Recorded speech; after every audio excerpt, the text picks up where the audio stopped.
What better to do on a rainy Sunday than wash your motorcycle?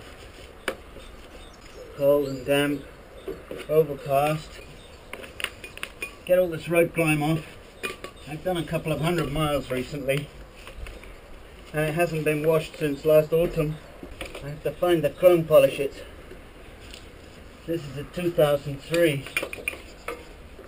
nearly standard Thunderbird Mark II and it's bristling with chrome. Try and do this. They often put the pillion footrest on the frame. If that took a blow, it could damage your frame. I can manage 150 miles on this, maybe 200 miles in warm, non-windy conditions with a small bag here. But in the cold and rain and when the wind's blowing, it's too hard. England's very tough.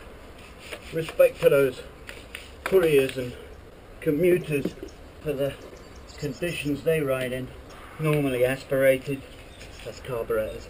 3-cylinder, just like a power machine. You just turn this thing and go faster. It's the same with the Royal Enfield, but you don't go as fast and you don't get there as quickly. But essentially it's the same. And the purists will be cringing, but you know, they almost came from the same stable. They were never really stablemates, but they spoke the same language. It's a heavy engine. U-turns are fun. It's not got a very good steering lock, so you have to just keep up a little bit of speed and bubble engine speed. Just keep your engine turning and keep it driving the back wheel. That's the basis of it. Keep moving. At least keep the engine moving. It's better when it's connected to the road. Oh, what's all this? For a minute they were hot. It's a soft brush. It's only soft. I'm not harming this. That's the water tank. In there, to top up the water tank, you have to, the coolant reservoir, you have to take the petrol tank off. And to take the tank off, you've got to take the seat off. Royal Enfield, Triumph, same thing. Actually, it would be cool to reproduce those 750 twins Royal Enfields. You know, do the engine properly, of course. Split it this way. Don't let Aisha cut it this way. There's a new Royal Enfield advert out on YouTube. I've seen it. Chap gets up in the morning, he's in Indian, and this elderly mother sitting on the swinging chair quietly, and beautiful classical Indian music playing, and his beautiful wife is seeing him ride out of the drive as he go out, leaves the drive of the house. Any Indian houses have driveways. And his daughter runs up and kisses Daddy goodbye. And starts his 350 classic Royal Enfield. It's still very, very popular in India. It's probably the #1 bullet that sells. I don't know the figures. And Daddy rides off to work. He goes through the village. He comes in on the highway into town, which of course is Chennai and Madras for the older folk. He's on his way to work. He works at the Royal Enfield factory in Chennai. You get glimpses of the production line there. Yeah, you know, the man is painting the gold line on Royal Enfield on the petrol tank. And the beautiful music, you know, heart-stirringly beautiful Indian music. Then the classic Royal Enfield here in those pastel colours, in blue colour, light blue, some pastel sky blue or something like that. Slips into focus with an Indian engineer standing beside it. Very nice. They don't have centre stands. got to get underneath it on this side. Oil pump is this side, water pump, generator, starter motor. Final drive is this side. Oh, I've still got to do the inside of that wheel. How did I wash this last time? No Indian boys here, Pete, to wash the bike.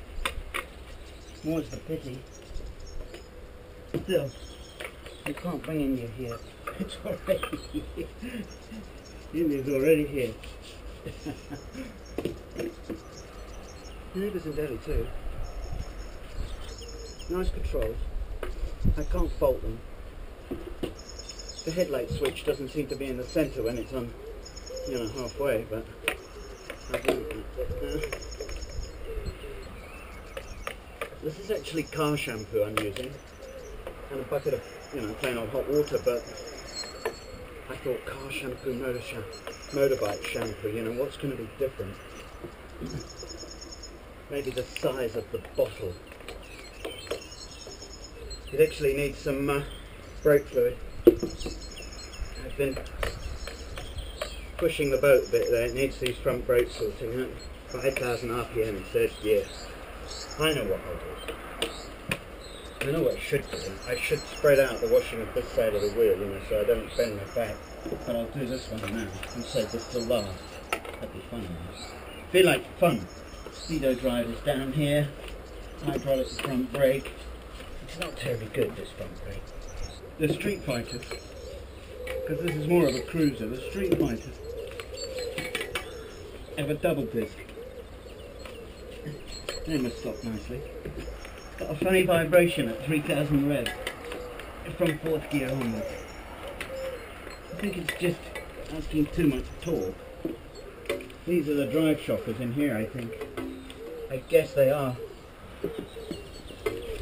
The same on most motorcycles. Hi, welcome to FreeSpirit Adventure. I'm Peter Franken, and I lead tours across India, Nepal and Tibet. For about 10 years now I've been exploring and researching routes, places, night stops, scenery, landscapes, history, all sorts of things to make these tours a real success. We have an itinerary, but we don't always follow it. Often the circumstances on the highway, on the mountain road, floods across the plains, cause us to divert, change the itinerary, reform a plan, maybe change direction. But it's all adventure, and it's all part of the experience, and generally you get to see pretty much what you're paid to see.